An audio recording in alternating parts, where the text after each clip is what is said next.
Istoričari su uglavnom odgonetnuli razloge raspada Jugoslavije. Međutim, kao da još uvek nisu do kraja razjasnili sudbinu jugoslovenskog zlata, o kojem se i danas ispredaju maštovita i bajkovita nagađanja i špekulacije koje, da odmah napomenemo, nemaju gotovo nikakvog utemeljenja u dokumentima. Ilustrativni primjeri su brojni.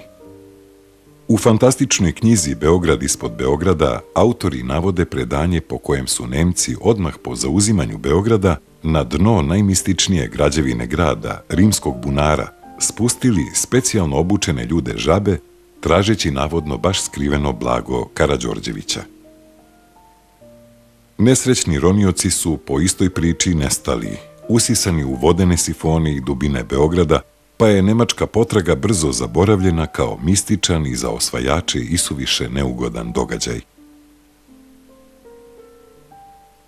Sem ove bajke, interesantan je i primjer opsesivne priče o blagu Karađorđevića ukoričene u knjigu Pećina 7 lopova, italijanskog pisca i novinara Gianfranca Piazzezija, majstora za velike zavere i spekulativne afere.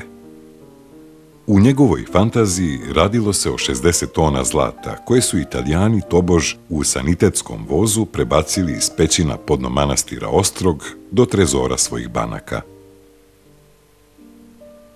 Ove i ovakve priče možda jesu solidan materijal za avanturistički film, ali ne i za dokumentarni, jer je istina o zlatu Kraljevine Jugoslavije vremenom demistifikovana skoro do detalja.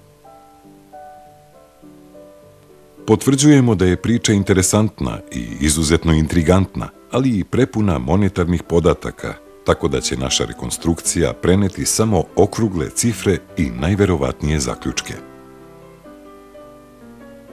Na početku rata, 6. aprila 1941. godine, Jugoslavija je raspolagala sa oko 64 tone zlata u svojim monetarnim rezervama, od kojih oko 11 tona u zemlji i oko 53 tone kod inostranih banaka, pretežno u Engleskoj i u Sjedinjenim Američkim Državama.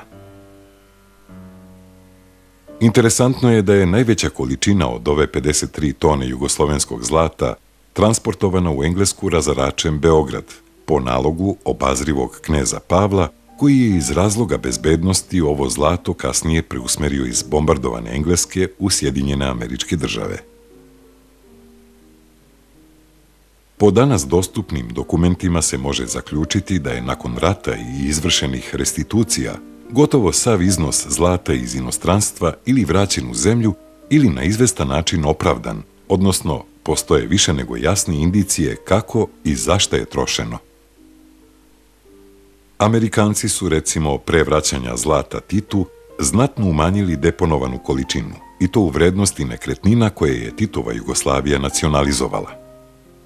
Čudno ili ne, po trostrukoj ceni, ali napominjemo da naša tema nije domaćinsko raspolaganje blagom, već traganje za suštinom priče o zlatu Kraljevine. Dakle, deo od 53 tone zlata ne prepušta mnogo mesta za špekulacije, jer minoran deo nedostaje, ako uopšte nedostaje. Vrativši pažnju na deo od 11 tona zlata koji je ostao u zemlji, uviđemo da baš ono predstavlja taj interesantniji deo pogodan za spektakularne priče.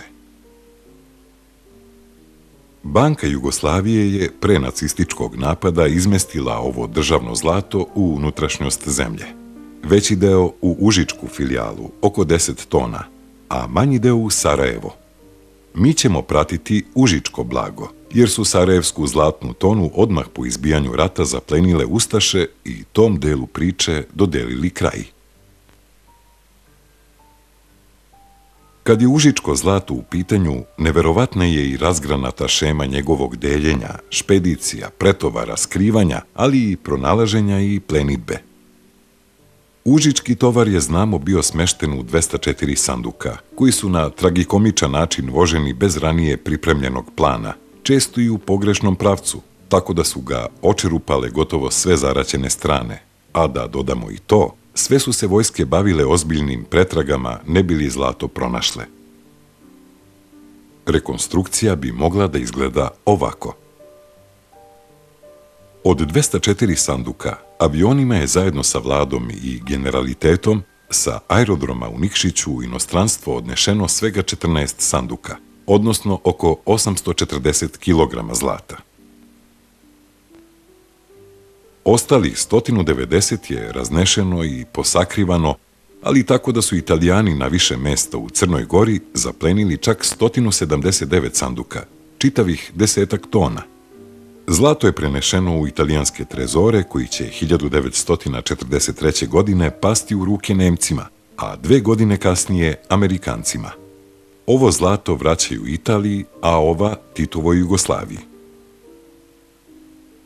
Od preostalih 11 sanduka Nemci su pronašli i uzeli 4, četnici 1. Za 1 se zna da je ukraden, a 5 je nakon rata pronašla uporna Titova OZNA. I Nemci su opljačkano blago nakon rata vratili Jugoslaviji, uključujući opljačkano borsko zlato. Imajući u vidu u narodu ukorenjenu neistinu o odbeglom kralju koji je navodno opljačkao državno zlato, skoro bizarno deluje činjenica da je kralj Petar svoju zemlju napustio bez 1 kilograma zlata, pa čak i bez ličnih stvari. Blago koje su kasnije pronalazili uglavnom Italijani bilo je sakriveno na raznim lokacijama. U manastiru Ostrog 10, u manastiru Savina u Herceg Novom 15, u bunaru Cetinskog manastira 50, zatim kod načelnika Sreza Nikšića 88, u intendanturi u Herceg Novom 27. Sanduci su skrivani na dnu suvih bunara, u septičkim jamama, po mesnim kancelarijama, parohijskim podrumima i slično.